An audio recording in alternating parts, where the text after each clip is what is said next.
Hello దోస్తులు, almost 2 years తర్వాతకి నేను నా ఫ్రెండ్ని కలిశాను. ఇద్దరం కలిసి కొంచెం సేపు టైం స్పెండ్ చేసిన తర్వాతకి వెంట్ టు టెంపుల్. ఒక టెంపుల్కి వెళ్ళాము. ఏం టెంపుల్ అనుకుంటున్నారా? బల్కంపేట్ ఎల్లమ్మ తల్లి టెంపుల్కి. అక్కడైతే చాలా క్రౌడ్ ఉంది వాళ్ళ. ఎందుకంటే మేము వెళ్ళిన రోజు అమావాస్య అండ్ అలాగే మంగళవారం. సో చాలా క్రౌడ్ ఉంది. కానీ మాకైతే దర్శనం మాత్రం సూపర్గా అయిందండి. చెప్పలేం తెలుసా, చాలా సూపర్గా అయింది. మీరు కూడా చూసేయండి. అమ్మని మంచిగా దర్శనం చేసుకున్న తర్వాతకి మళ్ళీ మేము మా ఫ్రెండ్ వాళ్ళ ఇంటికి వెళ్ళాము.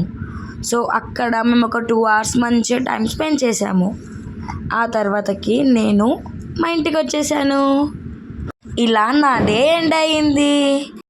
మీరు వీడియో ఇక్కడ వరకు చూసారంటే మీకు నచ్చిందనే అనుకుంటున్నాను. ప్లీజ్ లైక్ చేయండి, షేర్ చేయండి, సబ్స్క్రైబ్ చేసుకోండి and don't forget to ring the bell icon. Thank you. Bye bye. Stay tune to another video. Lots of love from Nakshatra Talks.